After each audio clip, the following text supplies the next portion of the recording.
yung bang pagsuko ng administrasyon kay Duterte sa ICC, bunsod ng paniniwala o ng prinsipyo na dapat may managot dito sa karumal-dumal na nagawa sa ngalan ng drug war, or baka naman ang driving force ay dahil nag-iba ng ihip ng politika at kung hindi naman nabiyak yung unit team, ay hindi ko naman siguro isusuko yan. Sa akin to on my own to my take Opo. ito.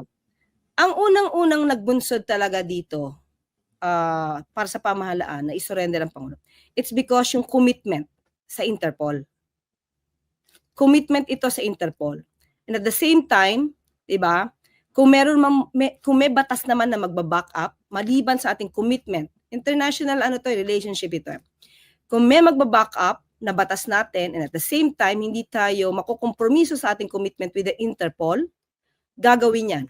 Ngayon, nagiging resulta na lang din, no? Na dapat isipin kung anong ang kahihinatnan ng mga complainants. So, naging resulta siya. Pero na-imagine nyo ba na kung chami-chami pa yung mga Marcos at saka yung mga Duterte, na isusuko talaga ni BBM sa ICC itong si Duterte? Tingin ko, ulit, it's my take. Yes. Sa buwan na nakita ko nga sa kanya, mas doon siya sa batas, kumikiling. Kung ano yung dapat gawin sa batas. Okay, meron kasi kami, hindi ko na sabihin kung ano yung napag-usapan na. Okay. Sabi ko lang kung paano. Sabi niya, meron kami isang meeting, sectoral meeting. Sinabi, Mr. President, may tatamaan dito. Ganyan. Basta may isang project na may tatamaan, magiging negative, baka magkaroon ng negative impact ito. Sabi niya, kung ano yung sinasabi ng batas, yun yung to pa rin. Hindi natin pwedeng baliin ang batas. So kung saan na lang sila pwedeng ilipat para sila'y mabiyayaan, doon natin idalin. Pero kung tatamaan sila doon sa batas at mababiolate, we should not violate the law. So with that, by analogy, sa akin tingin ko ipapatupad niya rin kung ito ay commitment sa Interpol. Tingin ko lang kasi when he spoke about the jurisdiction, maliwanag naman sa kanya mga sinabi noon. We're talking of the jurisdiction nung wala na tayo sa ICC. Kaya lang may Supreme Court pa rin nagsabi.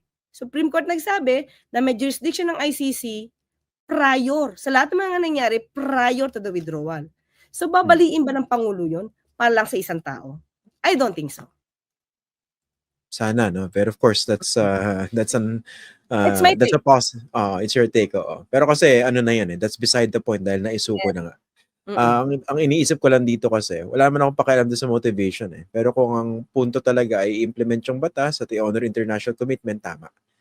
Pero dapat din mapag-usapan itong bagay na ito. Puntahan natin, Attorney Claire, yung claim ni Amy Marcos na itong expose about China's malign influence operations na pinaputok niya sa Senado ni Senator Francis Tolentino, paglihis lang daw dito sa issue nitong pagkaka-aresto kay Rodrigo Duterte. Ano po bang tingin niyo rito? Ang layo naman ng koneksyon. Unang-una, hindi ba siya dapat maalarma? Ito lang sa akin hindi ba dapat maalarma ang isang senador, ang isang leader, kung meron ng isang bansang nakikialam sa politika ng Pilipinas? Alarming yon. So hindi pwedeng sabihin na dinadivert lang yung issue. Unang-una, nandun na si dating Pangulong Duterte. So let's just wait kung ano mangyayari sa hearing niya doon. 'Di ba?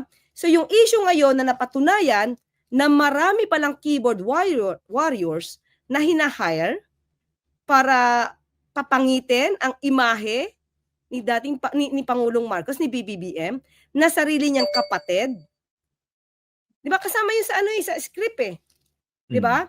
Yung relasyon sa US, dapat hindi maganda ang tingin ng tao kay Pangulong Marcos, dapat pro-China ang mga take. Hindi ba siya dapat maalarma doon? So dapat hindi niya ito ipinapalutang, dapat kasama pa siya sa pag-iimbestiga kung may nakikialam ba talagang bansa dito sa atin patungkol lalong-lalo na sa politika. Dahil definitely magkakaroon tayo ng Manchurian candidates. Wala pa ba? Hindi pa ba nagkaroon? mukhang meron na eh. Baka hindi lang napapansin ng ibang tao at baka hindi napapansin ni Senator Amy na ganyan. So, dapat siya maging maalarma siya dito. Meron yung isang wise man na nagsabi dati, pag Manchurian candidate, dapat nakatago nakakubli ang identity. Pero sa panahon ngayon, parang hindi naman Hindi naman tinatago ng mga pro-China yung kanilang proclivities Di ba? Yung kanilang mga leanings. Because mayroong bumaback up ng mga keyboard warriors, ng mga vloggers. Di ba? Mukhang aral pa sa kanila. So, yun yung delikado. Nababago yung kwento na to twist. Yun yung mahirap Okay. Ito pala, for the record, kasi may mga iba pa rin nagsasubscribe dun sa version na si Amy Marcos hindi tinanggal sa senatorial lineup na BBM, kundi umalis. Ano ba siya? Tinanggal o umalis lang? Or both? Ulit, sasabihin natin na napakagalang talaga dito si Pangulo at ang alyansa. Si Senator Amy ang kusang umalis. Siya yung nagpaalam. Okay. Pero was she on her way out? Siya yun Di ba parang nararamdaman naman niya siguro kasi siya naman yung gumawa ng mga dahilan para siguro umalis na siya. Etong si Camille Villar, nandun pa ba yung tiwala at pagsuporta ni BBM sa kanya? Given the fact na nagpa-endorse siya dito kay Sara Duterte na hindi lang political enemy, di ba? Nagsabi ito, ipapapatay kita. Yung tiwala kay Camille Villar, hindi ko pa natanong. Christian, really, hindi ko pa siya natanong. At sumasama pa si Camille sa alyansa. Isn't that weird?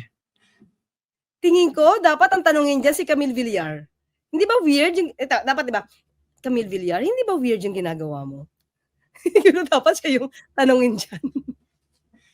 Kasi ito nga, hindi naman ito simpleng endorsement from another political figure. Diba? Sabi nga nila, politics is addition. So, the more endorsements you get, the better for your political chances or election chances. Pero hindi ordinaryong away ng Marcos at saka mga Duterte at hindi ordinaryong kaaway ni BBM itong si Sara. Kaya ang pinanggagalingan po ng tanong ko. Hindi ba weird yun? Diba? With that kind of behavior ng mga Villars, anong aasahan sa inyo ng tao? Anong meron?